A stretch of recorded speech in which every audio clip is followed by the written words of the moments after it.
Today I am filled with such hope, and I am so happy to be here with you to celebrate the 65th independence of your country.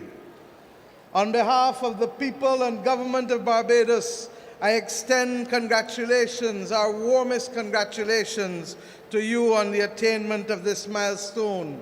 For us, you were the beacon that shone the light almost 1 decade before we came to that old moment ourselves.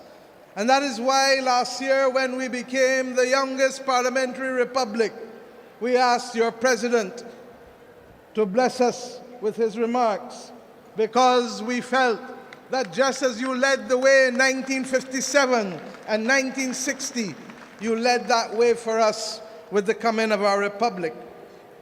It is almost trite to share with you that your founder leader, Kwame Nkrumah, inspired so many of us across the globe after decades and in some instances centuries of colonialism and exploitation, the capacity to rise and to be able to say that we can, we shall, we will. That simple example gave so many of us the courage that we too could and would and should.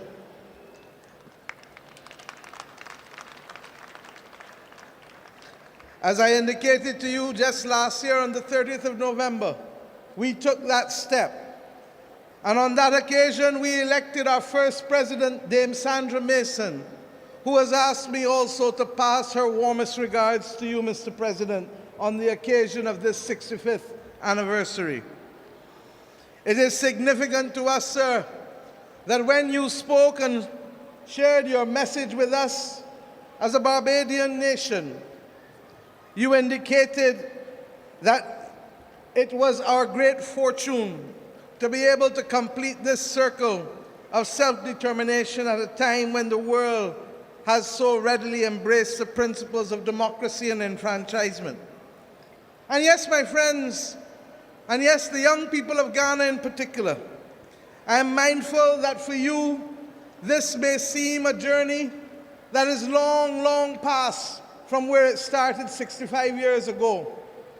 But be assured that that anchoring 65 years ago is what allows us now to stand tall and proud, even as we see the ugly face rearing itself again of racism and imperialism across our world. We must never, never, ever accept that there can be first-class or second-class citizens in this world. And we equally assert today that there cannot be first-class and second-class nations in the global community. It is for that reason that we will work together in solidarity to fight the battles of our time, challenging as they're appearing to be, quickly as they're coming at us. For whether it is the climate crisis that affects us, or whether it is the scourge of war that is raising its head yet again, or whether it is the assertion by some who have not been elected to take power from those who were duly elected, we have a duty to stand tall and to protect the principles of democracy and the principles that are anchored in our Constitution and the principles that we committed to in the United Nations Charter and the International Covenant of Civil and Political Rights. These may sound like a lot of big words to many of us, but the truth is, they are simple anchors that assure that each of us deserves the right to be heard, the right to be seen, and the right to be cared for. My friends, African-Caribbean solidarity received a new boost on the 7th of September last year when we came together for the first ever African CARICOM Summit. I want to let you know that it was your President's visit to Barbados in 2019 along with President Kenyatta, that allowed us, as I was getting ready to chair the Caribbean community, to agree that we should have that first summit. Alas, COVID visited us, and what was to be the first summit of June 2020 ultimately became the summit of the 7th of September 2021. My friends, out of that summit, we agreed to establish a permanent forum for African and Caribbean territories and states, and that forum would be jointly coordinated by the African Union and the CARICOM Secretariat. We agreed also to take steps that the 7th of September shall forever be known as Africa CARICOM Day. And we ask you, our brothers and sisters in Ghana, as we will in Barbados, to celebrate that day with the knowledge that those of us across the Atlantic can never be divided, not even by the forces of history or the passage of time. The establishment of this forum will allow for us to bring about synergies between the CARICOM single market and economy and the African Continental Free Trade Area. And it is significant that in both of these instances, our two countries lead the effort. In your case, for the Africa Continental Free Trade Area, and in the case of Barbados, for the CARICOM single market and economy. We've also agreed that we should collaborate and work much closer at the United Nations, because many of our objectives are the same and our mission is the same. We may have different routes by which we must get there, but if we have the same destination and if we have the same purpose, then we have a duty to collaborate and cooperate with each other. We've also agreed that that collaboration should be heard as we raise our voices against the inequity of vaccine distribution that has bedeviled our world as if there were truly first-class and second-class nations of the world. We reject that. We reject that. We ask ourselves to cooperate equally on the matters of the climate crisis, and we do so conscious that each of us is affected. You here with the same coastal erosion, whether in the Volta region or the Greater Accra region, or with the flooding that has regrettably taken lives here in your own country in 2019 and as recent as last year in August, affecting your ability to produce food, affecting your ability to buy food, because the costs continue to rise.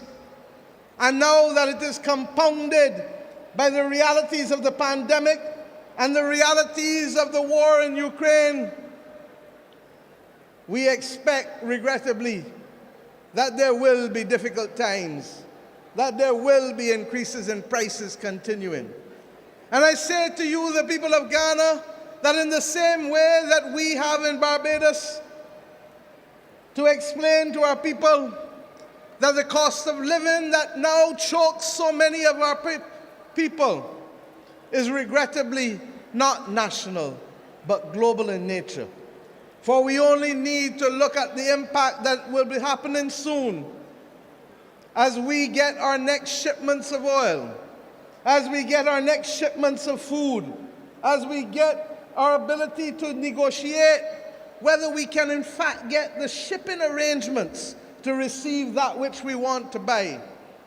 But we know that we come from a proud and resilient people, and not even the combination of the pandemic and the climate crisis and the consequences of aggression in Ukraine can cause us to bow and to lose focus. Yes, the times will be hard, but our ancestors have shown us that even in hard times, we can rise above this and hold firm to the view that we are a resilient and dominant people, capable of moving strong ahead. It is for that reason, Mr. President, that when we look at the global architecture and the lack of fairness in the structure of it, we too echo your own calls and that of others, that the African Union should be given a chance to become part of the global leadership if it is to be legitimate and if it is to be morally accepted by us all. The G20 cannot remain 20. The G20 must become the G21, for we know that in the African Union you constitute the 5th largest economy in the world with just under 3 trillion in production on an annual basis. And we know that the 1.3 billion people of this continent actually have the greatest demographic dividend to be reaped in the 21st century, with the largest percentage of young people on the planet Earth today to be found on the continent of Africa.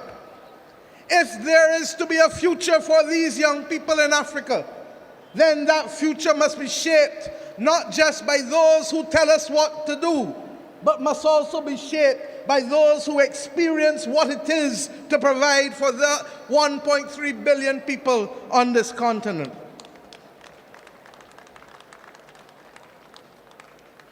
My friends, we stand in solidarity and in unity with you on these great issues. And I can do no better than to quote your own founder leader in his wise words as he addressed the OAU summit in May of 1963, when your president said, and I quote, "Do we have any other weapon against this design but our unity? Is not our unity essential to guard our own freedom as well as to win freedom for our oppressed brothers, the freedom fighters? Is it not unity alone that can weld us into an effective force capable of creating our own progress and making a valuable contribution to world peace? We must stand united now more than ever. And the calls to remove a member of the P5 this week only serve to remind us of the absolute injustice and inequity of the P5, the permanent 5 in the Security Council in the first place. And that is why we say there can be no first-class or second-class nations of the world. It came to a head, an absolute head, when the one that was given the power to veto, literally this week, ensured that that veto literally made the United Nations almost useless in its capacity to save the people of Ukraine as they faced down the weapons of Russia. We say today that it is not only there that there must be change.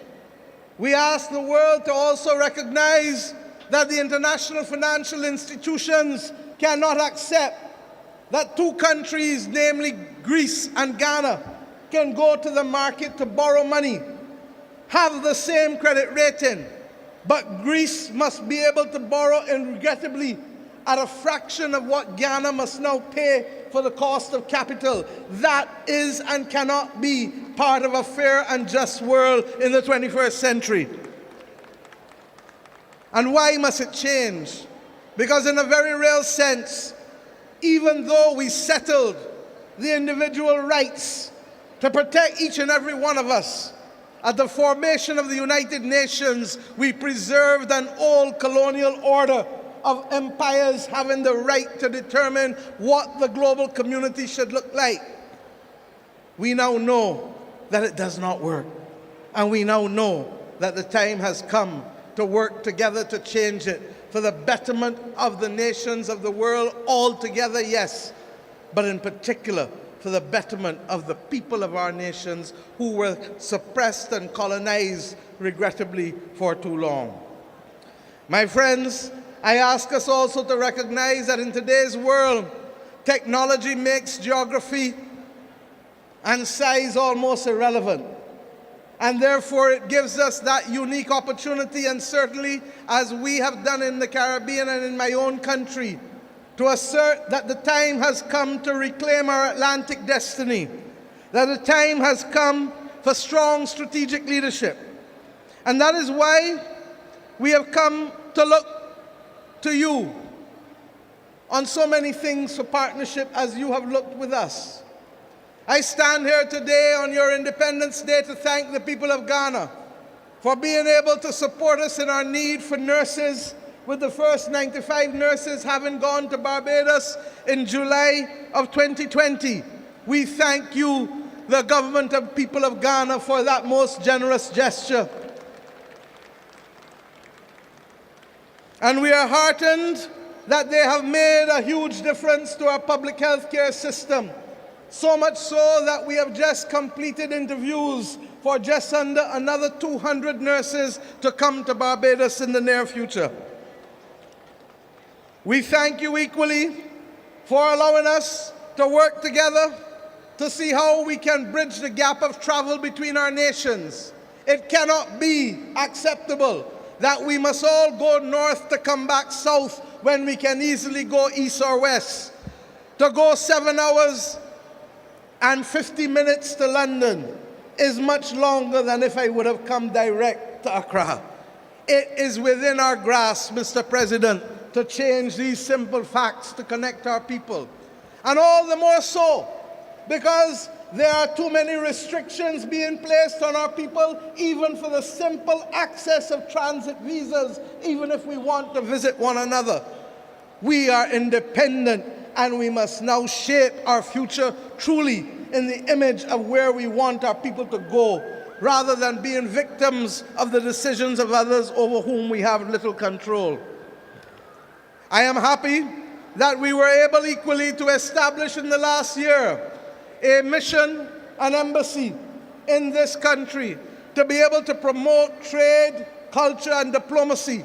And the Barbados Embassy at Ghana in Accra is one of our first to have been established in the continent of Africa, along with our embassy at Nairobi. That it has taken 55 years for us to have a presence in Africa is a regrettable thing. That it has happened is something of which we can all be proud, for it lays the foundation for greater cooperation between our people in the small and the large things that matter. Mr. President and the people of Ghana, let me say that I want to share just a few 2 minutes with you about who we are as Barbadians and what we stand for. We are a people who are very proud. And we know, as I did and said when I addressed your parliament, that we were an Akan-speaking nation in the 17th century, that many of our people owe their inheritance to this great nation. And it is that spirit of resilience that you have shared with us that has come through the centuries in spite of the horrors of slavery. That for us, on 166 square miles, land means everything. And therefore, not just the possession of land, but the ownership of land must matter.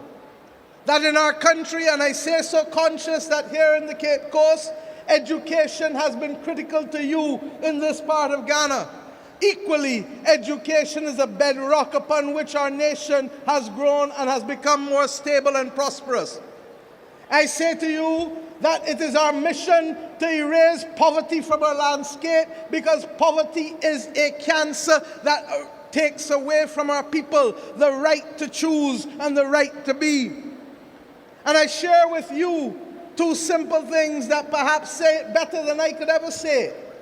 For when we became an independent nation, and the President of the United States of America, Lyndon Johnson, offered to pay our dues to join the Organization of American States, the then Prime Minister and Father of Independence, the Right Excellent Errol Barrow, said to him, "Mr. President, where I come from, if you cannot afford to pay the dues, you do not join the club."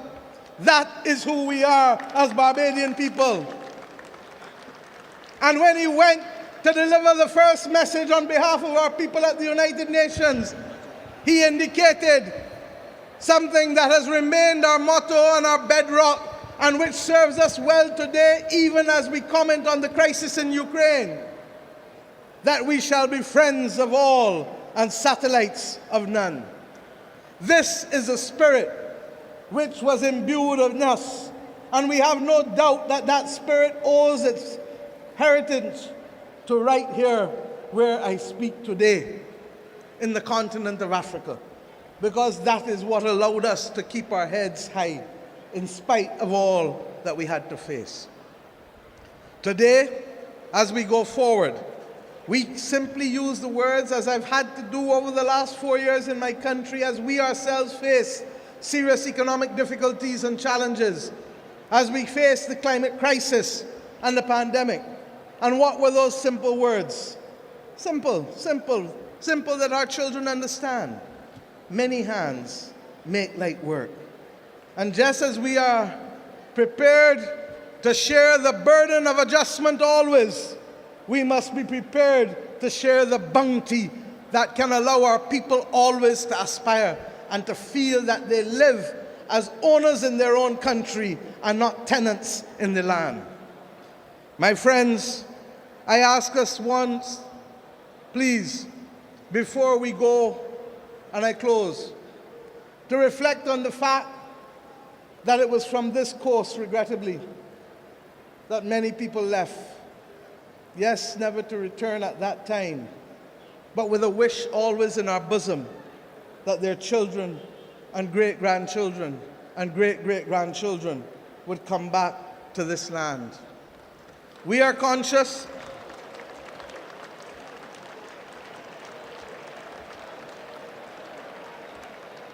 it is emotional. We are conscious that those who put your family in those castles, those horror houses, whether here or in Gorée, did it because they simply did not see you, hear you, or care for you, and did it solely for the purpose of profit and solely for the purpose of power and dominion. It is regrettable that those same motives are showing themselves on the landscape of the world today. And if ever there is a people who can speak out against it with a moral authority, if ever there is the capacity for global moral strategic leadership, Mr. President, it must come from those of us who were affected on both sides of the Atlantic, those of you who lost brothers and sisters, and those of us whose great-grandparents and great-great-grandparents suffered the indignity of being treated less than human.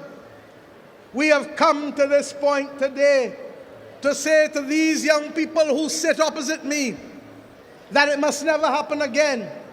And to ensure that it shall never happen again, we shall build monuments that you shall never forget. And it is therefore with pleasure that I share with you today that one of your own distinguished citizens, Sir David Ajay, has been the person responsible for designing the monument in Barbados, the country that has had, regrettably, a relationship with racism that is a blot on our history. The parliament which I lead, regrettably, was a parliament that in 1661 passed the slave code that came to spawn all of the other laws that govern slaves in the Americas. It is for that reason that we, the children of independence, have an obligation to build a monument such that these young people shall never forget the scars of history. And that monument shall pay tribute to 570 slaves buried in the burial ground at Newton Plantation in the parish of Christchurch, Barbados. We shall equally build there a genealogical research center so that we can truly understand who and who is exactly family. Because Barbados has the second largest transatlantic slave records in history, only to be exceeded by the United Kingdom, whose ones perhaps may not be as pristine as ours for different reasons.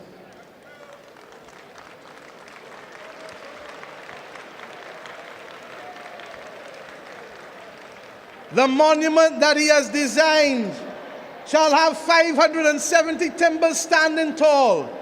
And we ask you, Mr. President, as we shall ask many of the other countries from where we have come and where we have gone to to supply us with some of those timbers so that your presence always shall be remembered by the people of Barbados whenever they visit that Barbados Heritage District at Newton Plantation. I end simply on this last point. The discussion of reparations can never be an easy discussion.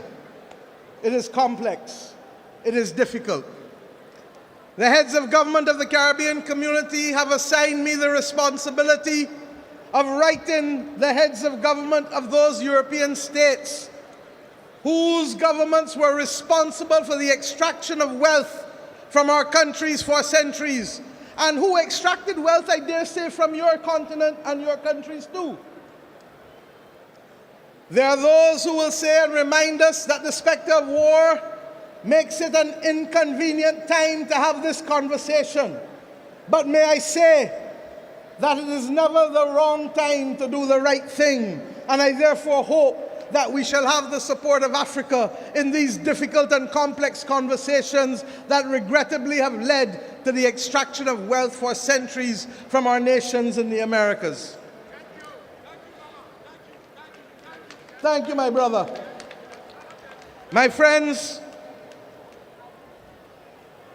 we come to you today conscious that we have returned. We have returned. And it is the ultimate victory to wage against those who said that there shall be no return, that I stand here as a daughter of the Americas, a daughter of Africa, to congratulate you on what has been a magnificent display this morning by your armed forces, by your civilian persons, by the school children of this country. And may I say, as I saw the stiltmen and the masqueraders, Mr. President, just as you felt when you inspected our troops in Barbados that you were in Accra, I feel today that I am in Bridgetown at Cropover when I saw the masqueraders and I saw the stiltmen move through this stadium. It is a reminder always that we are truly family. So let us not look north. Let us look west and let us look east. And let us be determined always to remove the middleman, to remove the middle leg, and to remove the middle passage. For if we remain committed and focused on that, then I believe that we shall be that humanizing force that the world needs now more than ever in these great times of peril in which we live. For we will know what we must do to bring justice to the fight against climate. And we will know what we must do to bring reparations to those people who have lost. And we will know what we must do to ensure that those in this continent and in the Americas should not be deprived of vaccines at a time when other countries literally are throwing them away as if they didn't matter.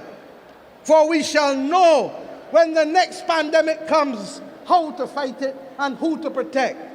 Mr. President and the people of Ghana, I leave you today confident that you shall continue to light a beacon for those of us not only in the continent of Africa, but across the world. And we shall join you in holding that beacon, that everlasting fire, if only because it is a moral and just fire. It is a moral and just fight that we wage. But we are equally conscious that those who labor in a great cause, my brothers and sisters, shall never fail. Long live the Republic of Ghana. Long live the Republic of Barbados. Long live the Caribbean civilization. Long live the civilization of Africa. Thank you. Ambition that is sorely needed to save lives and to save our planet. How many more voices and how many more pictures of people must we see on these screens without being able to move? Or are we so blinded and hardened that we can no longer appreciate the cries of humanity? I have been saying to Barbadians for many years that many hands make light work. Today, we need the correct mix of voices, ambition, and action. Do some leaders in this world believe that they can survive and thrive on their own? Have they not learned from the pandemic? Can there be peace and prosperity if 1/3 of the world literally prospers and the other 2/3 of the world live under siege and face calamitous threats to our well-being? What the world needs now, my friends, is that which is within the ambit of less than 200 persons who are willing and prepared to lead. Leaders must not fail those who elect them to lead. And I say to you, there is a sword that can cut down this Gordian knot, and it has been wielded before. The central banks of the wealthiest countries engaged in $25 trillion of quantitative easing in the last 13 years. 25 trillion. Of that, 9 trillion was in the last 18 months to fight the pandemic. Had we used that 25 trillion to purchase bonds, to finance the energy transition, or the transition of how we eat, or how we move ourselves in transport, we would now today be reaching that 1.5 degrees limit that is so vital to us. I say to you today in Glasgow that an annual increase in the SDRs of $500 billion a year for 20 years, put in a trust to finance the transition, is the real gap, Secretary General, that we need to close, not the 50 billion being proposed for adaptation. And if 500 billion sounds big to you, guess what? It is just 2% of the 25 trillion. This is the sword we need to wield. Our excitement 1 hour into this event is far less than it was 6 months ago leading up to this event. Can we, with those voices and these speeches from Sir David and others, find it within ourselves to get the resolve to bring Glasgow back on track? Or do we leave today believing that it was a failure before it starts? Our world, my friends, stands at a fork in the road. One no less significant than when the United Nations was formed in 1945. But then, the majority of our countries here did not exist. We exist now. The difference is we want to exist 100 years from now. And if our existence is to mean anything, then we must act in the interests of all of our people who are dependent on us. And if we don't, we will allow the path of greed and selfishness to sow the seeds of our common destruction. The leaders of today, not 2030, not 2050, must make this choice. It is in our hands, and our people and our planet need it more than ever. We can work with who is ready to go, because the train is ready to leave. And those who are not yet ready, we need to continue to ring circle and to remind them that their people, not our people, but their citizens, need them to get on board as soon as possible. Code red to the G7 countries. Code red to the G20. Earth to COP, that's what it said. Earth to COP.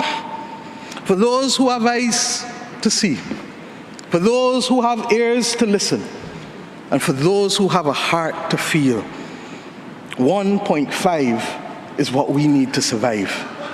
2 degrees, yes, SG, is a death sentence for the people of Antigua and Barbuda, for the people of the Maldives, for the people of Dominica and Fiji, for the people of Kenya and Mozambique, and yes, for the people of Samoa and Barbados. We do not want that dreaded death sentence. And we've come here today to say, try harder, because our people, the climate army, the world, the planet, needs our actions now, not next year, not in the next decade. Thank you. Hi guys, welcome back once again to my YouTube channel. I'm B-Boy. Remember, if it was the first time you're coming across my video, don't forget to like this video, subscribe and share. Okay guys, in today's clip is all about the PM of Barbados, Mottley. We all know Mottley. She's a strong woman, fearless woman, known for fighting for the rights of black people, known for fighting for the right of Caribbean countries and African countries. And she has truly came out and said that she wants all the Caribbean and African countries to unite together as one, so that at least we can be stronger. She really knows there is a lot of challenges black people, Caribbean countries and African countries are going through, but it's only for a short period of time. She's encouraging all the African leaders, all the Caribbean leaders to rise up, join their hands together, at least to be able to fight this corruption thing that's really going on in a lot of countries, to join their hands together, so at least they can fight the unemployment rate that's still going on out in Africa and Caribbean countries. We really know what's really going on some Western countries, like maybe a country like United States. We all know there was some of our African brothers, Caribbean brothers, and some people from other countries who went to United States maybe to seek for greener pastures, because they believe United States is a place where it's a dream come true. It's a place whereby there is a home. It's a home of more opportunities, a country of more opportunities. If you go there, there is a lot of jobs. But since President Donald Trump became the president of US, he came out and decided that he will do a mass deportation of all illegal immigrants. We all know a lot of African brothers and a lot of Caribbean brothers really went to United States illegally because they couldn't afford to go in United States in the right way. But President Donald Trump, he really came out and said that he will do a mass deportation, and we have seen what he's really doing. So our brothers are really suffering. That is those who had families. There are those who the families were depending on them when they are in Africa, when they are in Caribbean, but they have to be deported back, and this really affecting a lot of people in Africa. And this is the reason why Mottley, she has really came out and said that we should depend on our own. Though there will be some problems, but they will come to an end. But we should learn to stand on our own, depend on our own, because you all know Caribbean and Africa, they are very rich continent, but it's only there's some government or some countries that are being ruled by maybe puppet leaders or greedy leaders. This is the reason why some countries are suffering. Look at a country like Africa. Africa is being believed to be the most poorest continent on earth, but let me tell you, Africa is rich. Africa got everything: minerals, oil. Look at Nigeria, it's the number one leading oil production in Africa, but you can see some of their people are really struggling. It's because of maybe the bad government system. But Mia Mottley, she has really came out and said that if you have a better government, you have a better leaders who truly knows how to understand their people, who truly knows how their people really want, we will live a better life like these other Western countries. It's really high time we should stop depending on other countries, because we have been independent for more than 60 years. Most of African countries have been independent for more than 50 years. Your country, it has earned its independence fully. It's high time we enjoy your independence fully. Look at a country like Burkina Faso. All African leaders should copy what President Ibrahim Traore is really doing to his people in Burkina Faso, and they are enjoying the fruits of a country being fully independent on their own, because President Ibrahim Traore removed all colonialists in his country, and we have all seen how Burkina Faso is still developing at a very high pace.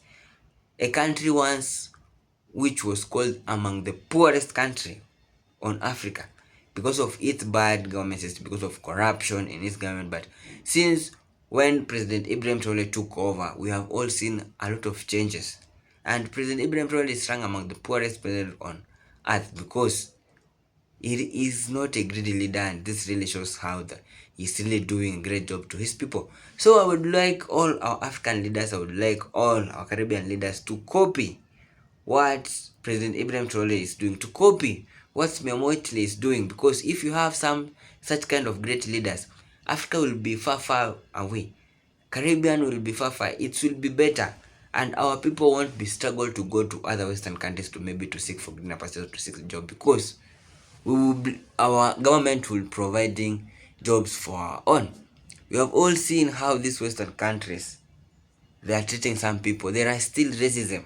If you are a black person, you will experience racism when you go to some Western countries.